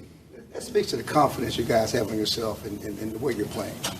Yeah, for sure. I mean, it goes again to the preparation that we put into this thing. Obviously, I mean, we feel good about what we've got. We feel good about the players that we have, the plays that we're going to call, the matchup, the film study we've had, the preparation, the game plan. I credit these coaches week in and week out. And, they're dialing up things and putting playmakers in their best position. And, it's confidence, you know what I mean? And simple as that. Yeah, we understand we're going to be in there. We had them. It's not like we had them in just that end zone. They were in every bucket. Defense, DaRon could have got one himself when he jumped in the other bucket. He was just probably stepping on him. But, we plan to be there. And I think that says a lot, too, though, when you plan, whether it be a touchdown celebration, kettle celebration. It's a mindset. And I think that's important for us to have those expectations of getting in the end zone and understanding that we'll get back in there. Dak, Todd Archer with ESPN. Your other home games have been fast starts, and this was a finish. The way you guys finished, what does that say about being able to close the game the way you guys did? Yeah, I mean, it was 20-10, I guess, starting the fourth or something like that, and then look up and 45-10. It can happen fast, and I think more than anything, obviously the resiliency for one, and then the persistence of just staying with it. Understand this is an NFL game. Things are hard. It's going to be hard. They're not going. That's a good team over there. It's a rival division team. They're not just going to allow us to come in and do things at will. But you look in the game. We had some shots early. Missed some on my part. Defense, Sam was doing a great job staying on the field on third down. Tough quarterback, tough young player, making plays with his legs, extending plays. Once again, not laying down, not giving us anything, but we understood if we stuck to the process, continued just playing as we play to our play style, that it was going to break eventually, and that's what it did. Your Cowboys quarterback, Dak Prescott, who again threw for 4 touchdowns today after that touchdown pass to Kevontae Turpin in the fourth quarter. He's now got 10 career games with 4 touchdown passes. That's tied with Tony Romo for the most such games in Cowboys history. Of course, Tony here with CBS Sports on the call during the game as well. Jim. But Tony. Certainly Dak is playing some of the best football of his career. And I understand there's always going to be pessimism out there. Yeah. Can he carry this over against some of the better competition? Let's see. I think he should. I think he should be able to. Yep. I think so, too. Absolutely. They're into when you get in a situation where – did you almost burp again? Yeah. Gosh, what is up with you? What did you have? I had turkey, man. It usually makes you sleepy. It doesn't give you you like you're eating you're eating a salami sandwich soda or something. Stuff, and so when I tend to go offline a little bit, my body's not accustomed. To this. Your quarterback's capable. They've got the play caller is doing a nice job. The quarterback is, as I mentioned, not turning over the ball. The receivers are finding routes that are the combinations that they're running. There, like I say, there were plays that. Some bad luck plays early in the year that are now been some good fortune plays with coverages, and they've called them at the right time. They've stuck with the plays, and as long as they don't turn the ball over, this team can score a lot of points. Sure can, and they can win a lot of games, and that's going to be the key for them. When they get in these games, Seattle's, the Buffaloes, the Miamis, they don't turn the ball over and they get turnovers. They've always got a shot to win these games. 877-881-1053, the number to call, the number to text here in the final hour of your official post-game show of the Dallas Cowboys. Okay? We're with you till 9:30. Yep, I'm rocking and rolling. I do feel bad because we've had a lot of people on hold for a while, and we've had some post-game audio to get to. Of course, Bobby, Brad. It's time to unload those calls. We're going to hear from you on a happy Thanksgiving after a 35-point Cowboys victory. Your thoughts. Dallas Cowboys football will continue in a moment. Experience the most electrifying event of the holiday season. Cowboys Christmas Extravaganza powered by Reliant at the Star in Frisco. Every Friday.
SWBC.com to learn about your mortgage, insurance, and wealth management options today. That's SWBC.com.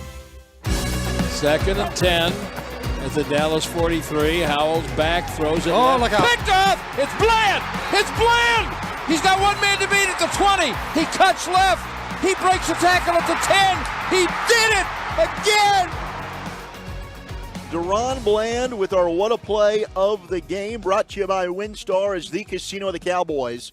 WinStar knows what it means to be a star with over 10,000 of your favorite electronic games. The all-new 2-story WinStar Spawn Cascades, their luxury pool complex. WinStar really is the place to feel like a star. Please game responsibly. DaRon Bland making history. You heard the great call there from Brad Sham. It was a pick six today. He now holds the NFL record for most pick sixes in a single season with 5. In addition to that, he had a career-high 10 tackles today. DaRon Bland continues to wow and amaze. He can do it in the slot. He's proven he can do it on the outside. He's been an absolute gold mine of a home run draft pick for the Dallas Cowboys. What piece of gear goes to the Hall of Fame now? Ooh, I know because he was carrying the ball around. You want to keep that ball. Postgame. That ball is not going to Canton, Ohio. The gloves? I'm sending my gloves. I might send my jersey. Maybe the jersey? Yeah. I might send the jersey. I think both of those are, and I thought maybe the cleats. But, I mean, the return, this one, I mean, he's the gloves would make a lot of sense. The gloves make some sense. Yeah. That was the first thing that came to mind. But, man, I mean, that return that he had was probably the best of the bunch. Yeah. He had to weave his way through some offensive tacklers to get there. I mean, my gosh, not only is it the ball skills, but the playmaking ability with the ball in his hands afterwards is what makes him even more special. I need to go into negotiations for one of those Madden patches, by the way. Ooh, okay. Got to figure that out. Those Madden patches were absolutely fantastic. Maybe we can reminisce on John Madden a little bit later. That's I'd love to. My favorite broadcaster of all time. Growing up watching him and Pat Summerall, that's why I wanted to get into this business in the first place. They were, and listening to Brad, of course, but they were incredible. All right, let's get back to the phones. I know a lot of you have been waiting patiently. Happy Thanksgiving, everybody, after a 45-10 Cowboys win. Let's go to our buddy Big Jim in Round Rock. Big Jim, happy Thanksgiving, sir. Well, happy Thanksgiving, Wolchuk Bryan. It's always a pleasure and such a fun thing to do to listen to you fellas take a part of win. Hey, I want to tell you something. Brian, you've been teaching me how to watch a little film. Sure. Let me tell you what I noticed in this running game. We're obviously working the outside, but there was that play. It was a 3rd down and 6 in the first quarter. And they pitched out to Pollard. Let me tell you what I saw. I saw wide receivers blocking. Absolutely. I mean, locked up with guys. You saw Brandon Cooks ain't big as anything, and he's out there locked up with a linebacker, keeping him from getting. And that helped spring Pollard to get that first down. I think that's pretty important.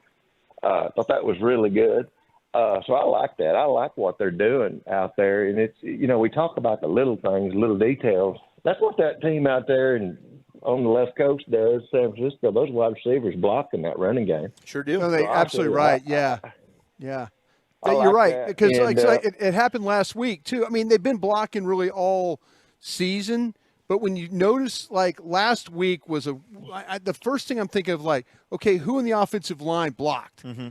Wait a minute. Oh, CD blocked on that play. Oh, Cooks blocked. Oh, wait. Tolbert blocked. Right. That's I'm sorry, I didn't mean to interrupt you, sir. Go ahead. Yeah. No, I'm very thankful I get to have a conversation with the professor of football. Hey, listen, that thing I noticed too.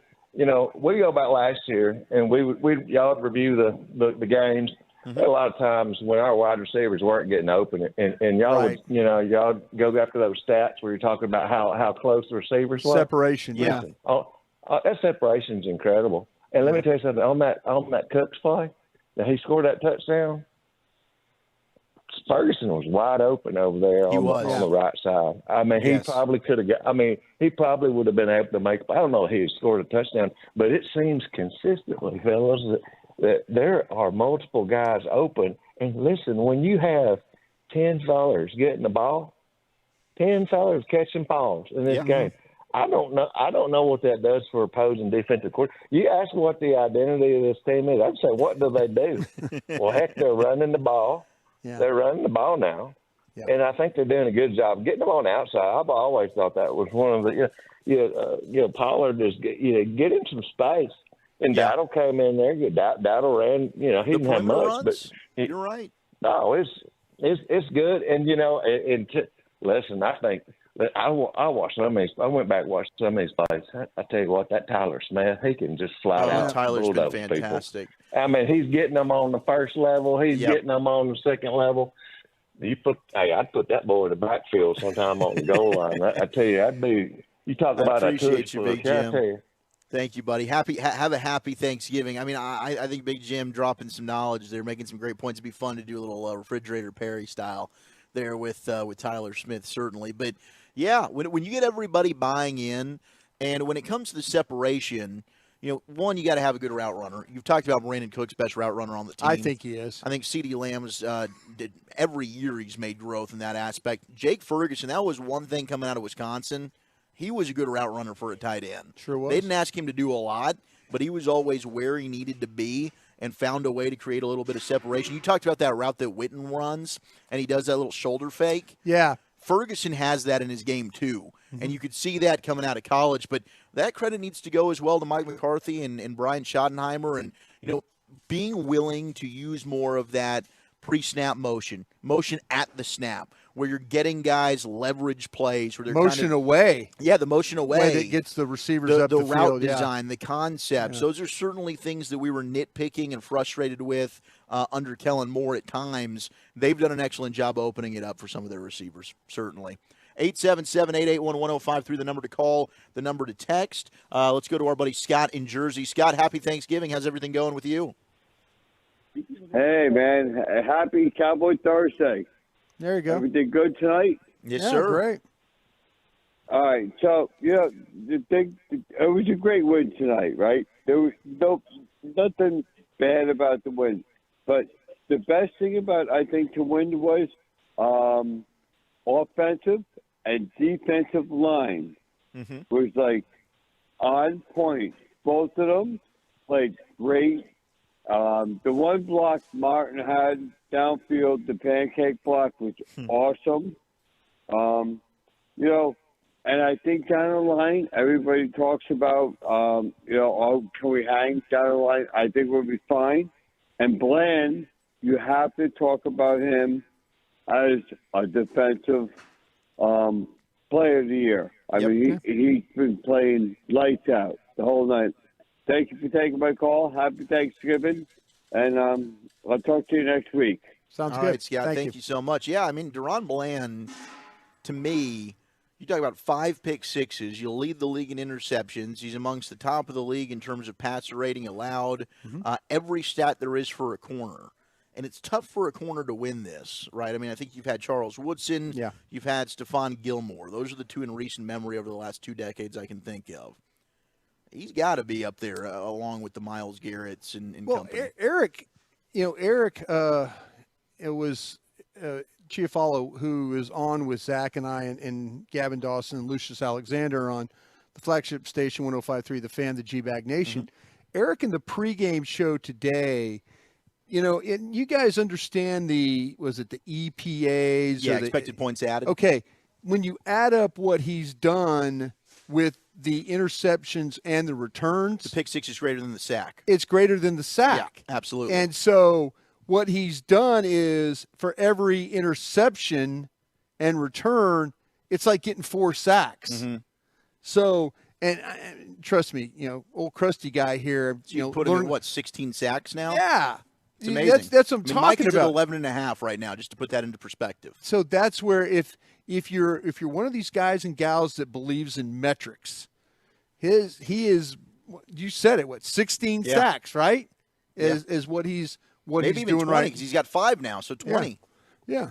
There you go. It's amazing. And DaRon Bland certainly. And what makes it even more to me, his value, is the fact that he can go inside and outside. Like if you wanted to travel him, and they did it with Diggs last year. If you wanted to travel him with a team's best receiver, And like the Cowboys move CeeDee Lamb, a lot of these teams do it. They move their best receivers inside the slot. Yeah. DaRon Bland can do that, and you're not going to have any concern about that ability. It's special, and it's rare what he's been able to do. Well, I'm sitting there saying, why don't you go ahead and try and do it and just kind of, show people that he's capable of doing that. But it might be a thing where Dan Quinn and them are all kind of like saying, you know what, we're not going to show it until we absolutely have to do it. Like if somebody puts their best player, say next weekend Metcalf goes into the slot, and all of a sudden Bland walks in there with him. Maybe the Seahawks weren't prepared for that. Maybe you have some play designs.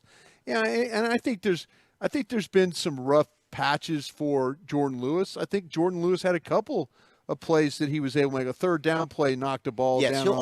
Jay Lou will always every once in a while he'll always have at least one play where it's like, damn, that was a great play. And then he'll have a couple where you're going, he was close on that one. Yep, no question about it. All right, let's get one more call in here before we go to break, and we'll keep taking your calls and texts 877-881-1053. Let's go to Philip, who's been waiting a while. Philip in Dallas. Happy Thanksgiving, sir. You're on the official postgame show of the Dallas Cowboys. You guys, happy Thanksgiving. I just wanted to say I've been a long-time Cowboys fan, but also a very realistic Cowboys fan. And during the game, Tony Romo called the Cowboys a Super Bowl team this year. And that kind of, I don't know, that kind of made me feel something different because, like I said, I've been realistic about my expectations of the Cowboys every single year. And I don't know. Is it fair for a Cowboys fan to realistically raise our expectation of this team this year? Yeah, Philip, I appreciate the call. I mean, it's hard to say that you should raise your expectation. They're playing great right now. I think they've got the talent to do it. We always say this, right? It seems like the Cowboys like to get in their own way a lot of the time. Brian, you used to use the line that this team hates prosperity. This team hates prosperity, or they did. Yeah. There was one time they did. Maybe things are coming together to where they're turning the corner on that. I think we have to wait and pause, being a realist, on raising those expectations and further assess that in about a month. We'll see how they handle Seattle. We'll see how they handle the rematch against Philadelphia. Because they've had two chances against the two teams that some would consider better than them, that you would consider better than them in the conference, and you got absolutely blown out by San Fran. And then the Philly game really could have gone either way. Yes. I like the matchup with the Eagles. I think the Cowboys can beat the Eagles.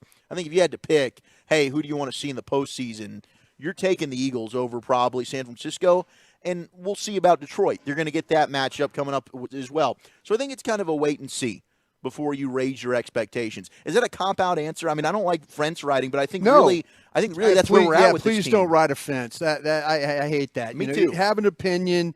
You could always say, "Hey, listen, I was really wrong about this," and if you're right, you just kind of go on, and people will say, "Hey, Zach, you were right about that. Yeah. You're right about Tank Dell, and you were right about the people like that and stuff like that." So, yeah, I think to me, can you have expectations going forward? Yeah, you can. You can. I mean, because you've got a quarterback that's playing exceptionally well, a wide receiver that's playing at a all-pro level, in my opinion. Your offensive line appears to be, what's this, another week with no sacks, right? Yes. And not that the Commanders had a lot of, but the middle of that line was You got two substantial. Pro Bowlers, Yeah, borderline all I mean, pros. there could have been problems there. So, yeah, defensively, you get sacks, you create pressure. Occasionally you fall apart in the running game, but you kind of rally back to it, and you turn everybody over. You find a way to turn people over. So I think you can have expectations. Will it be enough to beat Philadelphia, San Francisco, Detroit? The great thing about it is you're going to be able to measure yourself coming up. Exactly. You're going to be measuring yourself against two quality playoff AFC teams. Yeah.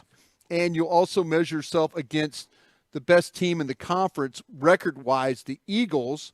And then you'll also catch the Detroit Lions, who I think have the second best record. And are they 8? They have the same record now as the Cowboys. Yeah. And the 49ers if they win, and they're up 21-3 right now against Seattle. So you can measure yourself that way coming up. But I'd say the arrow, at least the right way, you should feel good about where your team is right now. All right, we'll keep the phones going, 877-881-1053. We'll also get more sound from the locker room. You're listening to the Dallas Cowboys Radio Network. Ho, ho, ho. Visiting from the North Pole, Santa has touched down at his Dallas Cowboys cottage at the Star in Frisco.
Sack of the day and the year.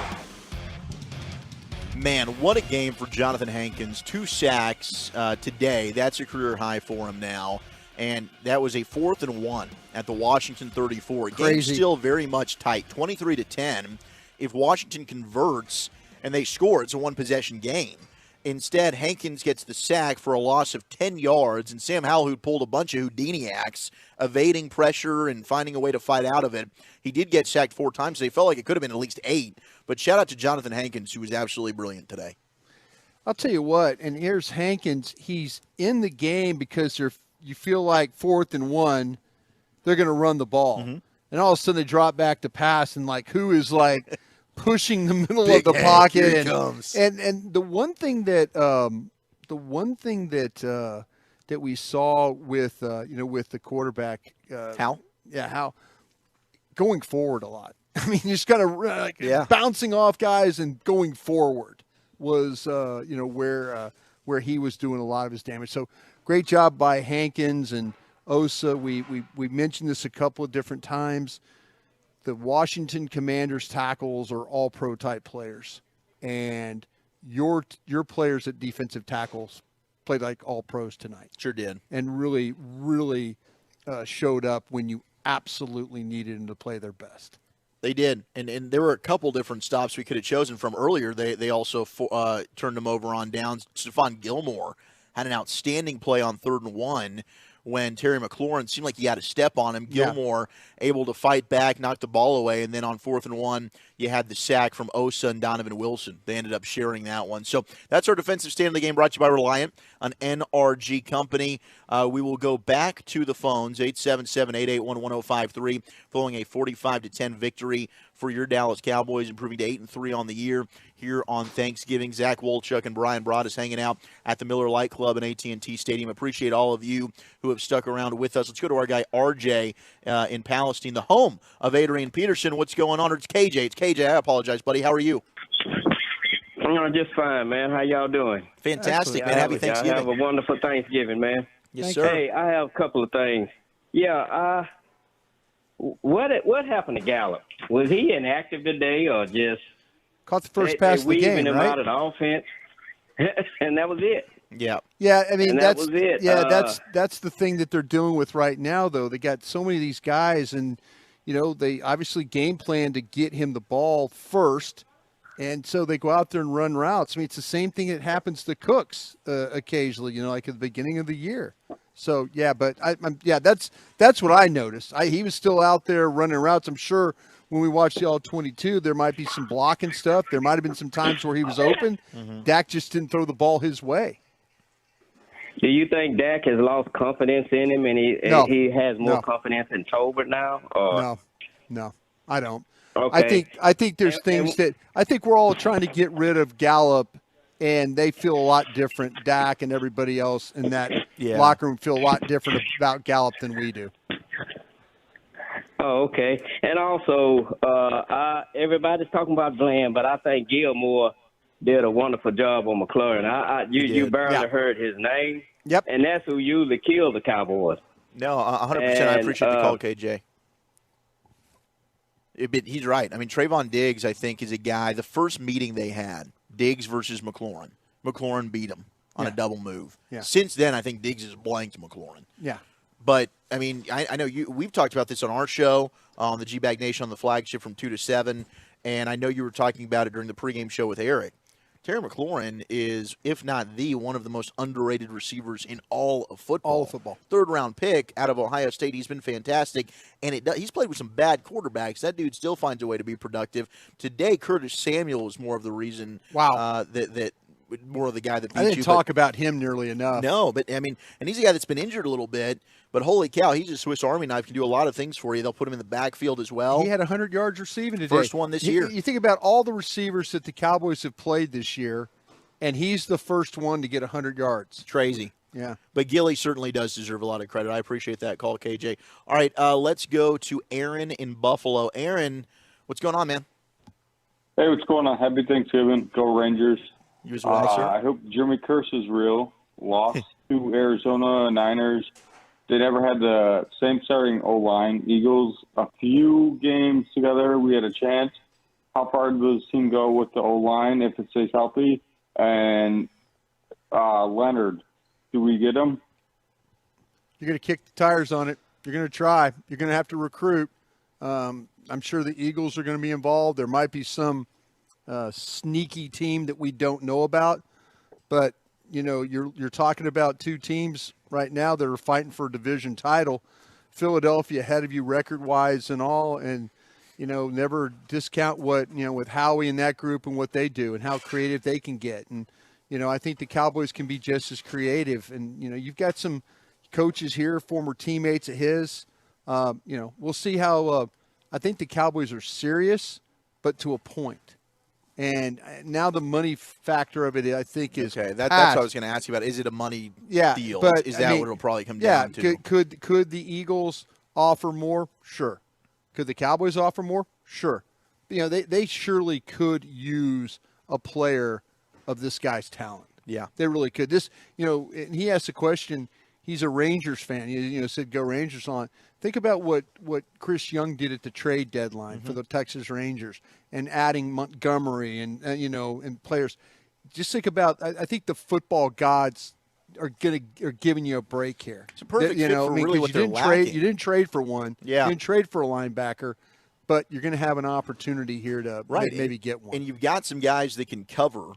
So what you really need is, Marquise Bell will give up size. Yeah. That's something Leonard has, and maybe he's a two-down player, but you need him there to help against the run support. Yeah. And you can sub him out and put Bell back out there, whomever you want. Bobby was talking about it, and even Bobby Bell, Cowboy Insider, and then on Sean and RJ show in the mornings at 5:30 Monday through Friday, Bobby tweeted out something very interesting. If they miss on this one, then maybe keep an eye on Anthony Barr. Oh, who's on the Vikings practice squad? Yeah. Okay. Yeah. Got it. All right, let's go ahead and pause 10 seconds for station identification across the Dallas Cowboys radio network. Your turn it on, leave it on. Home of America's team is 105.3 The Fan. Go low, baby. KRLD FM and HD1, Dallas Fort Worth. Always live on the free Odyssey app.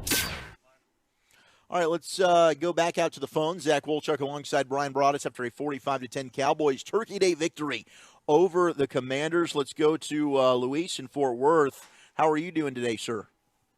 Man, I'm doing well, man. You got to acknowledge that Krusty with the drip, from G-Bag. He's always got it going on. You too, Wolchuk. I'm an avid listener from, the station. I love you guys. I just want to know, hey, Krusty, what do you think about Shaquille Leonard coming to the Cowboys? And then on top of that, I mean, this win was immaculate. Dak was feeding every receiver we have. Yeah, thank you for the call and thank you for the kind words. The Leonard thing, there's a lot of moving parts here. I just feel like that he's going to want to. I think this is done sooner than later. This isn't one of those let's wait. And if you're one of these teams like Philadelphia, and Philadelphia will play this weekend against Buffalo. Dallas has the advantage where now they've played their game. Maybe they can jump in there and recruit a little bit early the next couple of days. And I have a feeling that by Monday, maybe even sooner, we're going to have an answer where he's going to play. I think that he'll say, listen, Philadelphia, I'm going to go, or Dallas, I'm going to go. There might be a sneaky team. I mentioned that we're not thinking about that could jump in there on this. But there's some teams that are clearly interested in this guy's services, and it has to be sooner than later. You've got to get him in. Dallas is in game week now. Mm-hmm. Tomorrow is like a Monday. Right. So they're in game week. Yeah, they play a week from tonight. Yeah, because they play a week from tonight. So having him in, does he play next Thursday? I don't know. But then you have that period to get ready for Philly after. Sure, that 10-day window, which will be nice. And now you got him potentially for 4 games in December, and then anything that you do in the playoffs. And we saw last year, the impact a player like that could have with T.Y. Hilton getting signed late in the season. Right. So certainly that can help you. Well, he's in shape, too. He is in shape. It's not an acclimation period. It's just about learning what you're trying to do. I wonder, because I know you've got your gang of 7, scouts and people involved with front offices. What were the reports on him as a player? What are the areas in which, is it health? Is he regressed? Yeah, the things that, man, you always want to be careful when you're talking about a guy's health and stuff like that. And I know one of the gang of 7 told me, and I mean, there was some things to do, with a nerve, and similar to what Jalen Smith dealt with. Similar, okay, similar, not the same, not same to the family, not to the extent. Okay, you were dealing with a drop foot situation, right? So these are saying, hey, you might have to be, and I'm saying, well, wait a minute, Jalen Smith, excuse me a second, I got to just talk, I got to get something to drink. No, you go ahead and do that, but I think that's something, because it was shocking when Indianapolis made that move. I mean, 2 or 3 years ago, we're looking at Leonard as arguably the best or one of the best linebackers in the sport, and was a young All-Pro superstar. For me, I wondered, as we mentioned, maybe it is, hey, pass coverage in his strength. Right. No. But can he play 2 downs for you and help against the run? Yeah. This is where, with Ballard, Chris Ballard, they drafted some guys, and when they're interested, and this came down to Ballard. And it came down to the head coach and then the owner. Irsay. Yeah, this had nothing to do with, from what I understand, with Gus Bradley. Okay. So it was about trying to get more guys on the field, that they said, hey, this guy needs more playing time. And so to do that, they took him off the nickel. He wasn't a 3-down player, and then they decided to kind of move on from that. But the overall was, hey, the guy can still play. You're just in a situation where others needed to play more than him in the organization. That's what I felt. So, but the whole thing about the medical, I mean, I'm not trying to wet blanket this thing but some of the things that they were mentioned was the potential of the nerve thing, but not as severe is what Jalen Smith went through. Got it. And 8-5 said, look, I mean, Marquise Bell, they're a Marquise Bell injury away from having 2 linebackers on the whole team. It was scary. Having him. Because you got Rashaan Evans, certainly. You got a bunch of safeties that are playing that hybrid role. Damone Clark, who I did think was actually really good today. Played better as well. today. Damone Clark was really good. All right, we'll get our player of the game coming up, and we can try and sneak in another call from you as well, 877-881-1053. So we put a bow on this Thanksgiving Day victory and look ahead to next week against Seattle. Dallas Cowboys football will continue in a moment. So my buds and I are at Buffalo Wild Wings for game day Sunday, and there is football everywhere, except when I blink. I once missed a game-winning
Ford is the best in Texas. 1st and 10 at the 31 of Dallas. Snap to Prescott, fake to Pollard. Deep and going to the middle, and there's Cooks all alone. In the middle of the end zone. Touchdown, Cowboys. Dak Prescott, our player of the game, brought to you by JackBlack.com. You're Want to welcome, use what Bobby. the pros use. Jack Black is the official men's skincare brand of the Dallas Cowboys. Visit GetJackBlack.com today. Dak was fantastic. He was fantastic today. 22 of 32, 331 yards, averaged over 10 yards a pass, 4 touchdowns, no picks, no sacks, 87.1 QBR, and 142 passer rating as he continues to etch himself into Dallas Cowboys history. It was his 8th game with 300 passing yards and 4 passing scores, the most by any Cowboys quarterback. And per Next Gen Stats, he completed 7 of 12 passes for 189 yards and 3 touchdowns, targeting vertical routes today. There we go. Against the Commanders. He's now thrown 16 touchdowns targeting vertical routes this season. 14 of those have come since week 8. There you go. Which are both most in the National Football League. Amazing. Digging that. Yeah. Hell Keep yeah. it going. Keep it going. Absolutely. All right, let's sneak in one more phone call as we are in the final segment here. Pick 6. Oh, Seahawks. Seahawks back in it as there's about 11 and a half to play in the third quarter. Brock Purdy just throwing an interception that was returned for a touchdown. Pending the extra point, it'll be 24-10. San Francisco leading Seattle in Seattle. And that's, of course, the Cowboys' opponent next week. I believe it was Mr. Brooks, the former Texas Tech Red Raider. Texas Tech, of course, will play Texas tomorrow in the final meeting between those two schools. But a fantastic pick 6 there for Seattle. All right, let's go to our guy Brian in Fort Worth. Brian, how you doing, sir? You're on with Zach Wolchuk and Bryan Broaddus, a fellow Brian. Hey, how you guys doing, man? Thanks for taking my call. Happy Thanksgiving. Happy Thanksgiving. Hey, I wanted to let you know I've been a long-time Tolo and a longer Cowboys fan, born in 1980. So these feelings, man, I just remember them, and it's awesome to see the Cowboys and doing this right now. 2 things I want to mention and have Broaddus talk about it, if you will, is the one player that I've noticed, and all of them really, but one guy that I see sticking out, and just his explosion off the line and his pickups that he's calling as he's hiking the ball is Broaddus. And when he is on and just exploding off the line, Dak just seems to be 7 foot tall behind him. And I was wondering if you could explain what he's doing there, calling out coverages and things, and just explain how that's helping, Dak do what he's doing. Yeah, absolutely. And thank you very much for the call, and thank you for the question. And he, last week, I thought he played his best game in several weeks against Carolina, and that wasn't easy with Derek Brown and those guys inside. And today, I'm looking forward to tomorrow and sitting down like I always do and watching the All-22 and seeing how he played, and hopefully he showed up. The one thing that he is really, really good at is – and you really kind of worried about this because really early in his career, you go from Travis Frederick, who is just, basically telling Dak, okay, we're going to slide the protection this way. We're going to, and his job is to be able to identify who they're setting their protection off of, whether it's a linebacker, a safety, or a particular player that he's identifying. Dak identifies, and then what Broaddus does is he calls the protection, and then he relays it down. So it'll go, it goes left to right or right to left. But he's the one that gets the initial start, and they point it out. They all acknowledge who the player is that they're setting the protection off of, and then they run the play. It used to be where Dak was having to kind of to do that. He was trying to, there was a lot on his plate, and they just realized that Broaddus could handle it. And so he's done a really, really a nice job of, when you start to have a team or a day where you don't give up sacks, that means that your overall protection and your assignment, accounting for your assignments, usually starts with the center, and they did a great job of that. Let's hear from your owner and general manager, Jerry Jones, who caught up with the media following this Turkey Day victory. Been in here touching that 26 for that NFL history in there. I'll tell you this, I've never seen a a group of young, older man coaches any more excited to be a part of something like that record 26 had than the genuine love and cheer that I saw them congratulating and enjoying it with him.